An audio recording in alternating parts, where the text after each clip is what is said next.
तो भैया अक्षय तृतीया की आप सबको बहुत शुभकामनाएं और उम्मीद करते हैं कि ये लोग मेटल जो है आपकी जीवन में बहुत तरक्की लेके आए। और आज आप खरीदिए सोना। अनुज आज खरीदेंगे सोना? Neeraj ji good morning. आशीष गुड मॉर्निंग। Good morning. मैं आज निफ्टी ईटीएफ खरीदूंगा। ओके।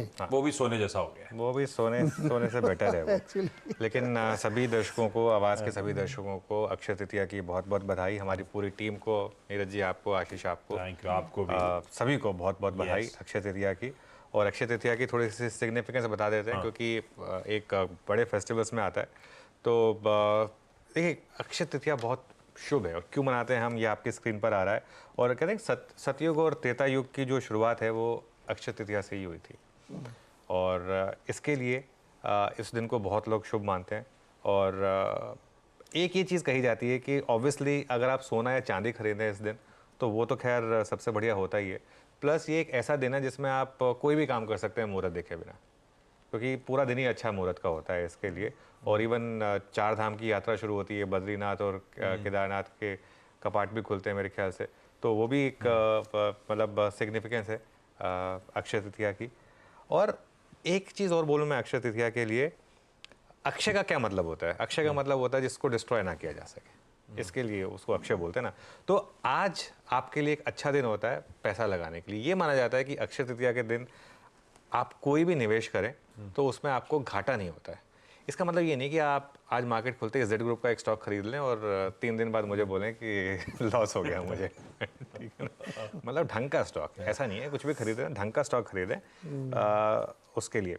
और देखिए अब जोक्स असाइड, लेकिन एक चीज़ समझिए, आप अपने आप से पूछिए कि देखिए अगर आप इन्वेस्टर हैं तो कोई फ़र्क नहीं पड़ता कि आप 22,000 पढ़ लें या 21,500 पढ़ लें। मैंने पिछली बार बात की थी वो निफ्टी ईटीएफ के, आशीष 2 बार मैंने खुद भी इन्वेस्ट किया था।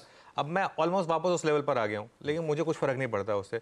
और मैं अगर आज लूँ और 21,500 पर आ जाए तो भी मुझे कुछ फ़र्क नहीं पड़ता। था कि अपन ने दो ही ट्रांच, अब मौका मिल रहा है, फिर से तीसरी चौथी पांचवी ट्रांच डालने का, व्हाई नॉट? ठीक है ना।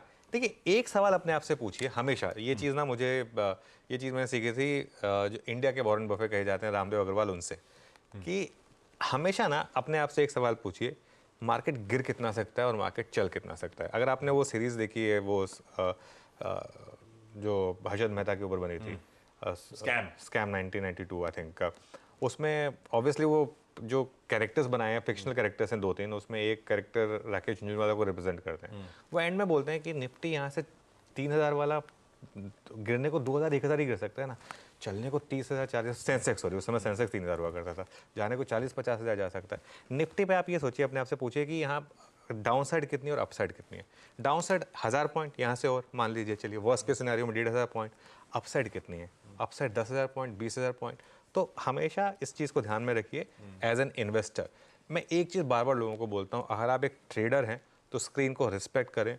और देखिए इसमें कोई विरोधाभास नहीं है। अगर आप इन्वेस्टमेंट कर रहे हैं, शॉर्टिंग करके पैसा बना रहे हो, उसी पैसे को वापस निफ्टी में भी डाल रहे हैं, कोई गलती नहीं है इसमें। बहुत लोगों को लगता है कि ऐसा कैसे हो सकता है। नहीं, कल फॉर एग्जांपल शॉर्ट में पैसा बना, परसों फॉर एग्जांपल शॉर्ट में पैसा बना, बिल्कुल बनाइए शॉर्ट में पैसा, लेकिन उस पैसे को फिर इन्वेस्टमेंट में यूज़ करिए, वो सबसे ज़्यादा जरूरी है।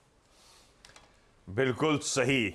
ये है भाई साहब अपफ्रंट। एक तो हाँ, हम सब की तरफ से, मेरी तरफ से भी अक्षय तृतीया की ढेरों शुभकामनाएं आप सबको।